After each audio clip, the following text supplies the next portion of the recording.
ಇವತ್ತೆಲ್ಲ MSK ಕಂಪ್ನಿಯಿಂದ screen Hosalli ಹಾಲ್ವಟ್ಟಿ ಕಡೆ Anandan Kariyamma. So ಅವರೆಲ್ಲ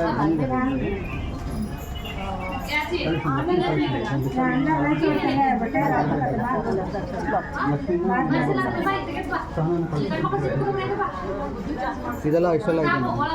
36 ಸೆಟ್ ಇದೆ ನಮ್ಮ ಹತ್ರ. So at A time we can do 36 sets. ನಾನು ಮುಂಚೆ ಮೆಡಿಕಲ್ ಕಾಲೇಜಲ್ಲೆಲ್ಲ ಕೆಲಸ ಮಾಡಿದ್ದೀನಿ. ಅಲ್ಲೆಲ್ಲ ಮ್ಯಾಕ್ಸಿಮಮ್ ಅಂದರೆ 8 ಸೆಟ್ ಇರುತ್ತೆ ಅಷ್ಟೇ. ನಮ್ಮಲ್ಲಿ 36 ಸೆಟ್ ಇದೆ. ಸೊ 36 ಜನಕ್ಕೆ ಆಪರೇಷನ್ ಒಟ್ಟಿಗೆ ಮಾಡ್ಬೋದು.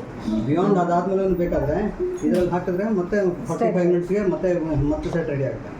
ಸೊ ಆ ಥರ we follow the best protocols in the world. WHO standards ಏನಿದೆ ಅದೇ ಥರ ಫಾಲೋ ಮಾಡ್ತೀವಿ. ಮಾಮೂಲಿ ಸ್ಟೆರಿಲೈಸೇಷನ್ ಇರೋ ಆಟೋಕ್ಲೇವ್ದಲ್ಲೆಲ್ಲ ಅವ್ರಿಗೆ 65-70 ಸಾವಿರ ರೂಪಾಯಿ ಇರ್ತದೆ ಆಟೋಕ್ಲೇವ್. ಇದು ಮಾತ್ರ 8.5 lakhs ಇದೆ. ಇದನ್ನು ಯೂಸ್ ಮಾಡ್ತೇನೆ sterilisation. So that it's full proof ಅಂತ ಹೇಳಿ. ಇದರಲ್ಲಿ ಏನು ಸ್ಪೆಷಾಲಿಟಿ ಅಂದರೆ 100% ಸ್ಟೆರಿಲೈಸೇಷನ್ ಆಗೋವರೆಗೂ ಇದು ಸೈಕಲ್ ವರ್ಕ್ಸ್ ಇರುತ್ತೆ ಏನೇನಿದೆ ಅಂತ. ಆಮೇಲೆ 100% ಸ್ಟೆರಿಲೈಸೇಷನ್ ಆದರೆ ಮಾತ್ರ ಬಾಗಿಲು ಓಪನ್ ಆಗುತ್ತೆ. ನಾನು ಬಾಗಿಲು ಓಪನ್ ಆಗೋದಿಲ್ಲ. ಮಧ್ಯದಲ್ಲಿ ಕರೆಂಟ್ ಹೋಯ್ತು ಬಾಗಿಲು ಓಪನ್ ಮಾಡಿದ್ರೆ ಅದೆಲ್ಲ ಇಲ್ವೇ ಇಲ್ಲ. 100% ಸ್ಟೆರಿಲೈಸೇಷನ್ ಆದರೆ ಮಾತ್ರ ಡೋರ್ ಓಪನ್. ಆದರೆ ನೀವು ಏನೇ ಟ್ರೈ ಮಾಡಿದ್ರು ಡೋರ್ ನೆವರ್ ಓಪನ್. ಅದಾಗತ್ತನ ಸ್ಟಾಪ್ ಇಲ್ಲ ಸರ್ ಕಂಪ್ಲೀಟ್ ಆಗಿದೆ ಸರ್ ನಾನು ನೋಡಿದೆ ಸರ್ ಅದೆಲ್ಲ ಇಲ್ವೇ ಇಲ್ಲ. ಪ್ರತಿ ನಿಮಿಷಕ್ಕೆ ಏನೇನು ಆಗ್ತಿದೆ ಒಳಗಡೆ ಅಂತ ಇದು ಡೀಟೇಲ್ಸ್ ಬರುತ್ತೆ. ಪ್ರತಿ ನಿಮಿಷಕ್ಕೆ ಏನೇನು ಡೀಟೇಲ್ಸ್ ಆಗ್ತದೆ ಅಂತ ಈ 8, 14, 12, 16, 43 ಎಲ್ಲ ಏನೇನಾಗಿದೆ ಪ್ರತಿಯೊಂದು ಡೀಟೇಲ್ಸ್ ಅದೆಲ್ಲ ಬರ್ತಿರುತ್ತೆ. ಯಾವ ಟೆಂಪ್ರೇಚರ್ ರೀಚ್ ಆಗಿದೆ, ಯಾವ ಪ್ರೆಷರ್ ರೀಚ್ ಆಗಿದೆ ಅಂತೆಲ್ಲ. ಇನ್ವರ್ಟರ್ ಮೇಲೆ ಕೂಡ ವರ್ಕ್ ಆಗುತ್ತೆ. ಇನ್ವರ್ಟರ್ ಅಲ್ಲ ಇದರಲ್ಲಿ ಜನರೇಟರ್ ಮೇಲೆ ಅದಕ್ಕೆ 6 kV ಜನರೇಟರ್ ಇದೆ. ಸೊ 6 kV ಜನರೇಟರ್ ಎಲ್ಲ ಈವನ್ AC ವರ್ಕ್ ಆಗುತ್ತೆ, ಇದು ವರ್ಕ್ ಆಗುತ್ತೆ, ಎಲ್ಲನೂ ವರ್ಕ್ ಆಗುತ್ತೆ. ಇಂಟರಪ್ಷನ್ ಏನಾಗಲ್ಲ. ಇದು ಕಂಪ್ಲೀಟ್ ಆಗೋವರೆಗೂ you can never open it at all. ಎಷ್ಟೇ ಟೈಮ್ ಆದರೂ ಓಪನ್ ಆಗುತ್ತೆ.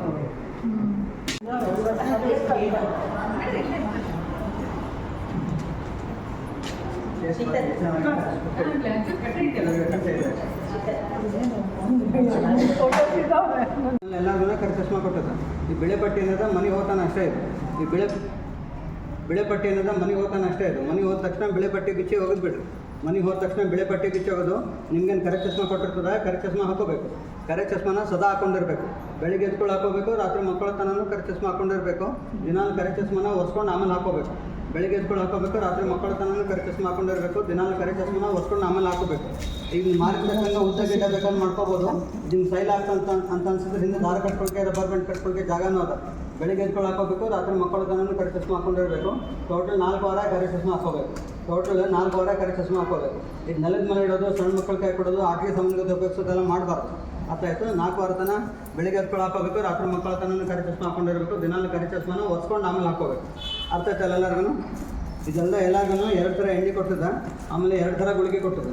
2 ಥರ ಗುಳಿಗೆ ಒಳಗೆ ಕೆಂಪು 3 ಬಿಳೆ 3 ಅವ. ಕೆಂಪುದಂದು ಬೆಳೆದಂದು ಈಗ ತೊಗೋಬೇಕು, ಕೆಂಪುದಂದು ಬೆಳೆದಂದು ರಾತ್ರಿ ತೊಗೋಬೇಕು, ಕೆಂಪುದಂದು ಬೆಳೆದಂದು ನಾಳೆ ಬೆಳಗ್ಗೆ ತೊಗೋಬೇಕು. ಅರ್ಥ ಆಯ್ತಲ್ಲ? ಕೆಂಪುದಂದು ಬೆಳೆದಂದು ಈಗ, ಕೆಂಪುದಂದು ಬೆಳೆದಂದು ರಾತ್ರಿ, ಕೆಂಪುದಂದು ಬೆಳೆದಂದು ನಾಳೆ ಬೆಳಗ್ಗೆ ತೊಗೋಬೇಕು. ಇಷ್ಟೇ ಗುಳಿಗೆ ತೊಗೊಂಡ್ರೆ ಸಾಕು. ಅರ್ಥ ಆಯ್ತಲ್ಲ? ಇದೆಲ್ಲ ಎಲ್ಲರಿಗೂ 2 ಥರ ಎಣ್ಣೆ ಕೊಟ್ಟಿರ್ತೀವಿ. ಆಪ್ರೇಷನ್ ಮಾಡಿಸ್ಕೊಳ್ಳೋದು ಎಷ್ಟು ಮುಖ್ಯನೋ ಕಣ್ಣಾಗ ಡ್ರಾಪ್ಸ್ ಹಾಕೊಳ್ಳೋದು ಅದಕ್ಕಿಂತ ಮುಖ್ಯ. ಅರ್ಸಲಕ್ಕೆ ಜೊತೆಗಿರೋರು ಗಮನ ಇಟ್ಟು ಕೇಳಬೇಕು. ನೀವು ಎಣ್ಣೆ ಹಾಕ್ಲಿಕ್ಕೆ ಬರೋಂಗಿಲ್ಲ, ಜೊತೆಗಿರೋರು ಎಣ್ಣೆ ಹಾಕಬೇಕು. ಯಾರು ಎಣ್ಣೆ ಹಾಕ್ತೀರಿ ಸ್ವಚ್ಛ ಸೋಪ್ ಹಚ್ಕೊಂಡು ಕೈ ತೊಗೊಂಡು ಎಣ್ಣೆ ಹಾಕಬೇಕು. ಒಂದು ಉದ್ದನಿ ಬಾಟ್ಲಿ ಇದೆ, ಇನ್ನೊಂದು ಗಿಡ್ಡನಿ ಬಾಟ್ಲಿ ಇದೆ.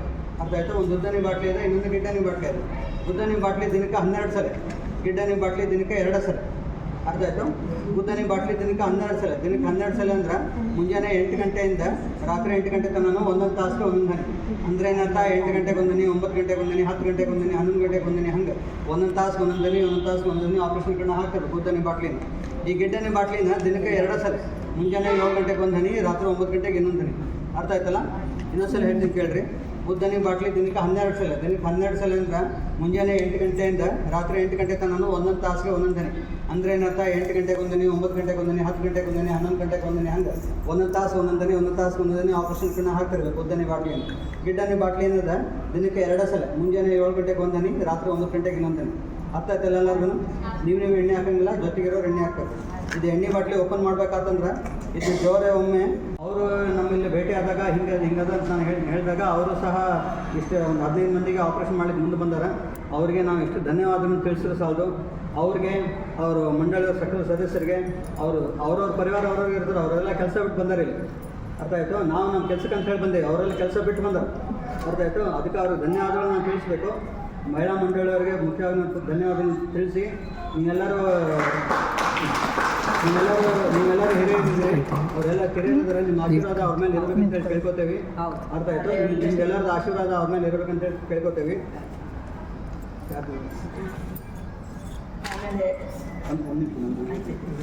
ಈಗ ಅದರ ಅಧ್ಯಕ್ಷರು ಸದಸ್ಯರು ಪ್ರತಿಯೊಬ್ಬರು ಬಂದಿದ್ದಾರೆ. ಅವಕಾಶ ಕೊಟ್ಟಿರೋದಕ್ಕೆ ಡಾಕ್ಟ್ರಿಗೆ ಧನ್ಯವಾದಗಳು ಹೇಳಬೇಕು ಮೊದಲು ನಾನು. ಯಾಕಂದರೆ ನಾವು ಮಹಿಳಾ ದಿನಾಚರಣೆ ದಿವಸ ಈ ಮಾಡಬೇಕು ಅಂತ ತುಂಬ ಆಸೆ ಇತ್ತು. ಆಮೇಲೆ ನಮ್ಗೆ ಇಲ್ಲೆಲ್ಲ ನಮಗೂ ಎಂಕರೇಜ್ ಮಾಡಿದರು. ನಮ್ಮ ಇಲ್ಲೆಲ್ಲ ಅಡ್ವೈಸರಿ ಕಮಿಟಿಯವರು ಕೂಡ ಎಲ್ಲದಕ್ಕೂ ಸಪೋರ್ಟ್ ಕೊಟ್ಟರು. ಹಾಗಾಗಿ ಇದು ಅವಕಾಶ ಮಾಡೋಕ್ಕಾಯಿತು. ನಾನು ಮೊದಲಿಗೆ ಡಾಕ್ಟರ್ಗೆ ಧನ್ಯವಾದಗಳು ಹೇಳಬೇಕಂತ ನಾನು ಆಸೆಪಡ್ತೀನಿ. ನಾನು ಡಾಕ್ಟ್ರ್ ಹೇಳ್ದಂಗೆ ನೀವೆಲ್ಲ ನೀವು ಕೇರ್ ತೊಗೊಳ್ರಿ, ನಿಮ್ಮ ಕಣ್ಣಿಂದು ಸುರಕ್ಷಿತವಾಗಿ ಇಟ್ಕೊಳ್ರಿ. ಕಣ್ಣು ಭಾಳ ಮುಖ್ಯ. ಕಣ್ಣಿಂದಲೇ ಪ್ರತಿಯೊಂದು ಕೆಲಸ ಮಾಡೋಕ್ಕಾಗುತ್ತೆ. ಆಮೇಲೆ ಈ ಡಾಕ್ಟ್ರು ಚೆನ್ನಾಗಿ ಆಪ್ರೇಷನ್ ಮಾಡಿದ್ದಾರೆ. ಇದು ಆಸ್ಪತ್ರೆಯೂ ಒಳ್ಳೆ ರೀತಿ ಹೈಜಿನಿಕ್ ಇದೆ ಅಂತ ತುಂಬ ನನಗೂ ಕೇಳಿದಾಯಿತು. ಸೊ ಆಯಿತು, ಥ್ಯಾಂಕ್ ಯು. ಇದಾಗಿ ನಮ್ಮ ಅಧ್ಯಕ್ಷರು ಹೇಳಿದ್ದಾರೆ, ನಿಮಗೆಲ್ಲರಿಗೂ ಶೀಘ್ರ ಗುಣಮುಖವಾಗಿ 1 ತಿಂಗಳಲ್ಲ 20 ದಿನದಾಗೆ ನೀವು ಗುಣಮುಖವಾಗಿ ಡಾಕ್ಟರ್ ಹತ್ರ ನೀವು ಬಂದು ಡಾಕ್ಟರ್ ನನಗೆ 2 ಕಣ್ಣು ತುಂಬ ಚೆನ್ನಾಗಿದೆ ಅಂತ ಹೇಳಬೇಕು. ಅದೇ ರಿಸಲ್ಟ್ ನಿಮ್ಗೆ ಇವತ್ತು. ಅದಕ್ಕಾಗಿ ಎಲ್ಲ ಶೀಘ್ರ ಗುಣಮುಖವಾಗಿ ಹಾಗೆ ಅಂತೇಳಿ ನಾನು ನಿಮ್ಗೆ ಹೇಳ್ತೀನಿ. ನೀವೆಲ್ಲ ನಮಗೂ ಬ್ಲೆಸ್ ಮಾಡಿ ಹಿರಿಯರು, ನಿಮ್ಮ ಆಶೀರ್ವಾದದಲ್ಲಿ ನಾವು ಇನ್ನೂ ಹಲವಾರು ಯೋಜನೆಗಳು ಮಾಡ್ಬೇಕಂತೇಳಿ ಸಂಕಲ್ಪ ಮಾಡ್ಬೇಕು. ನಮಗೆ ಅದೇ ಮಾಡೋಣ, ದೇವ್ರ ಕಲ್ಯಾಣ ಮಾಡಿದರೆ ಇನ್ನೂ ಹಲವಾರು ಯೋಜನೆಗಳು ಮಾಡ್ತೀವಿ ನಿಮ್ಮೆಲ್ಲ ಆಶೀರ್ವಾದದಿಂದ. ನಮ್ಮ ದೇಶಪಾಂಡೆ ಡಾಕ್ಟ್ರು ಬಹಳ ಒಳ್ಳೆಯ ಡಾಕ್ಟ್ರು. ಇಷ್ಟು ಒಳ್ಳೆ ಡಾಕ್ಟ್ರು ನಮಗೆಲ್ಲೂ ಸಿಗೋದಿಲ್ಲ. ಇದು ಒಂದು ಸೇವಾ ಕಾರ್ಯಕ್ರಮದ ಥರ ಇವ್ರು ಮಾಡ್ತಾ ಇದ್ದಾರೆ ಈ ಕಾರ್ಯಕ್ರಮನ. ಇಲ್ಲಾಂದರೆ ಇಲ್ಲಿ ನಮಗೆ ದುಡ್ಡು ಕೊಟ್ಟು ಮಾಡಿಸ್ಕೋಬೇಕು ಅಂದರೆ ಬೇರೆ ಊರುಗಳಲ್ಲಿ ಭಾಳ ದುಡ್ಡಾಗುತ್ತೆ. ನಿಮಗೆ ಅಷ್ಟು ಅಫೋರ್ಡಬಲ್, ಅಷ್ಟು ನಮಗೆ ಕೊಟ್ಟು ಮಾಡಿಸ್ಕೊಳ್ಳೋದು ಕಷ್ಟ ಆಗುತ್ತೆ. ಇಷ್ಟು ಈಸಿಯಾಗಿ ಮಾಡಿಸ್ಕೊಳ್ಳೋಕೆ ಸಾಧ್ಯ ಅಂದರೆ ನಮ್ಮ ಹೊಸಪೇಟೆಯ ದೇಶಪಾಂಡೆ ಡಾಕ್ಟರ್ ಕೈಯಲ್ಲೇ ಸಾಧ್ಯ. ಅದು ಕರೆಕ್ಟ್. ಅದು ಮತ್ತು ಅವ್ರದ್ದು ನೋಡಿ ನಾವು ದಾನ ಮಾಡಲಿಕ್ಕೆ ನಮಗೆ ಇಷ್ಟ ಆಗುತ್ತೆ. ಎಲ್ಲರಿಗೂ ಸುಮ್ಮನೆ ಕೊಡೋಕ್ಕಾಗಲ್ಲ. ಒಂದು ಈ ಸೇವಾ ಕಾರ್ಯಕ್ರಮ ಇವ್ರು ಮಾಡ್ತಾ ಇದ್ದಾರೆ, ಬಹಳ ವರ್ಷಗಳಿಂದ ನಡ್ಕೊಂಡು ಹೋಗ್ತಾ ಇದೆ. ಇದು ನಮ್ಮ ಮಂಡಳಿಯಿಂದ ಇದೊಂದೇ ಸರಿ ಅಲ್ಲ ನಾವು ಮಾಡಿರೋದು, ಬಹಳ ಹಿಂದೆ ಕೂಡ ಮಾಡಿದ್ದೀವಿ. ಅದಕ್ಕೊಂದು ಸಹಕಾರ ನಮ್ಮ ದೇಶಪಾಂಡೆ ಡಾಕ್ಟರ್, ಅವರಿಂದ ನಮ್ಗೆ ಈ ಕಾರ್ಯಕ್ರಮ ಮಾಡಲಿಕ್ಕೆ ಸಾಧ್ಯ ಆಗಿದೆ. ನಾವು ದುಡ್ಡು ಕೊಡ್ತೀವಿ ಅಂತಂದ್ರೂ ಕೂಡ ಈ ಕಾರ್ಯಕ್ರಮ ನಡೆಸೋದು ಕಷ್ಟ. ಎಲ್ಲಿ ಹೋಗಿ ದುಡ್ಡು ಕೊಡ್ತೀವಿ, ಯಾರು ಮಾಡ್ತಾರೆ? ಯಾರು ಮಾಡ್ಲಿಕ್ಕೆ ಸಾಧ್ಯ ಇಲ್ಲಮ್ಮ. ಈ ಥರ ಈ ಒಂದು ಸೇವಾ ಕಾರ್ಯಕ್ರಮ ಅಷ್ಟು ವರ್ಷಗಳಿಂದ ನಡೆಸ್ಕೊಂಡು ಬಂದಿದ್ದಾರೆ. ಅವರಿಗೊಂದು ದೊಡ್ಡ ಧನ್ಯವಾದಗಳು ನಾವು ಹೇಳ್ತಾ ಇದ್ದೀವಿ. ಈ ಒಂದು ಪುಣ್ಯನ ಇವರಿಂದ ನಮಗೆ ಬರ್ತಾ ಇದೆ ಅಂತಲೇ ನಾನು ಹೇಳ್ತೀನಿ. ಯಾಕೆಂದರೆ ನಾವು ದುಡ್ಡು ಕೊಡ್ತೀವಿ, ದಾನ ಮಾಡ್ತೀವಿ ಅಂತಂದ್ಬಿಟ್ರೆ ಆಗೋದಿಲ್ಲ. ಅದು ನಡಿಬೇಕು, ಕಾರ್ಯ ನಡೆದಂಗೆ ಆಗೋದು. ಹಾಗಾಗಿ ನೀವೆಲ್ಲರೂ ಇವರ ಒಂದು ಇದರಲ್ಲಿ ನಡೆದಿದೆಯಲ್ಲ, ನಿಮ್ಮದು ಒಂದು ಪುಣ್ಯ. ನೀವು ಹೇಳಿದಷ್ಟು ಜೋಪಾನವಾಗಿ ಕಾರ್ಯಕ್ರಮ ನೀವು ಕಣ್ಣಿಂದು ಜೋಪಾನ ಮಾಡ್ಕೊಳ್ರಿ. ಯಾಕೆಂದರೆ ಈ ಕಾರ್ಯಕ್ರಮ ಮಾಡಿರ್ತಾರೆ ಅವರು, ಆಮೇಲೆ ನಂತರ ನಿಮ್ಮದು ಮಾಡ್ಕೋಬೇಕು, ನೀವು ಜೋಪಾನ ಮಾಡ್ಕೋಬೇಕು. ಆದ್ದರಿಂದ ಮತ್ತೆ ಡಾಕ್ಟ್ರಿಗೆ ಒಳ್ಳೆ ಹೆಸರು ಬರಬೇಕು ಅಂದರೆ, ನಿಮ್ಮ ಕಣ್ಣು ಚೆನ್ನಾಗಿರ್ಬೇಕು ಅಂದರೆ ಎಲ್ಲ ನೀವು ಅವ್ರು ಹೇಳಿದ ಹಾಗೆ ನಡ್ಕೊಂಡು ಹೋಗ್ಬೇಕು. ಆಯ್ತಾ? ಎಷ್ಟು ಸಾರಿ ಹೇಳಿದ್ರು, 2 ಸಾರಿ 3 ಸಾರಿ ಹೇಳಿದ್ದಾರೆ, ಅರ್ಥ ಆಗಲಿ ನಿಮಗೆ ಅಂತ. ಕೆಲವರು ವಯಸ್ಸಾಗಿದ್ದಾರೆ, ಕೆಲವರು ಓದ್ದೇ ಇದ್ದಾರೆ. ಹಂಗಾಗಿ ಬಹಳ ಚೆನ್ನಾಗಿ ಹೇಳ್ಕೊಟ್ಟಿದ್ದಾರೆ ಅವರು. ಆ ರೀತಿ ನಡ್ಕೊಂಡು ನೀವು ಬಗ್ಗೆ ಹೇಳಿ